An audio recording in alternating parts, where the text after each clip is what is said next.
So our program in neuroendocrine and carcinoid tumors is really an attempt to marshal some of the amazing resources that we have here at Dana-Farber and bring them to bear and to really focus on neuroendocrine tumors.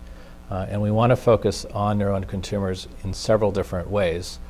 One is to really bring some of the clinical expertise. We've got great doctors, great clinicians to treat patients and create a focus there. We also want to try to bring and help develop new and better treatments for our patients. So we have a very big clinical trial program that does exactly that. And finally, the third component is to bring to bear some of the great research minds we have here at Dana-Farber, here in Boston, and scientifically identify what are the biologic drivers of neuroendocrine tumors. We think if we can identify that, we can be much smarter about identifying new and better treatments for our patients.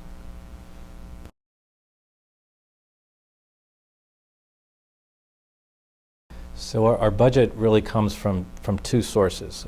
We are fortunate, I think we're one of the few programs that has NIH federal funding for specifically neuroendocrine tumors, and that funding comprises about half of our budget.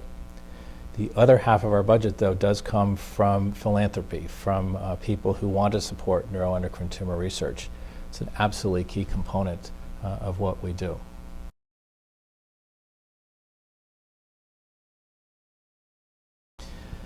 Well, right now we're small.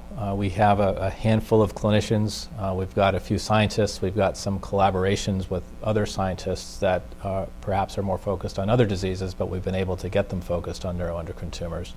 What we would really like to do is develop a program that is on a par with some of the bigger diseases, with more clinicians, with more research from a biologic standpoint.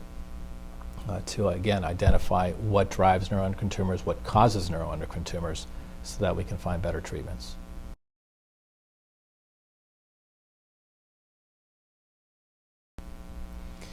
So one of the obstacles, and I think this has been more of an obstacle in the past, is that it's been perceived at least as a fairly rare disease. So if you wanted to go figure out what happens to patients, or if you wanted to get some tissue samples to study, you'd have a very hard time identifying those because there were so few patients where that was available.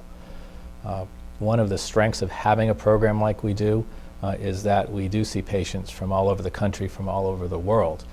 We're able to collect their information, collect the samples, and we have those now to be able to really study them. So that's not as big as an obstacle as it was before. The bigger obstacle, I think, right now is finding out what are the biologic underpinnings of neuroendocrine tumors? What is making these things grow? We don't have a great idea yet. That's one of our goals.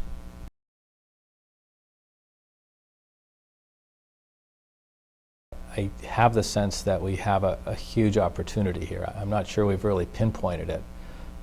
The drugs that we know work, that can at least help slow the growth, are targeting specific pathways that are driving neuroendocrine tumor growth. It seems to me that there's got to be a key.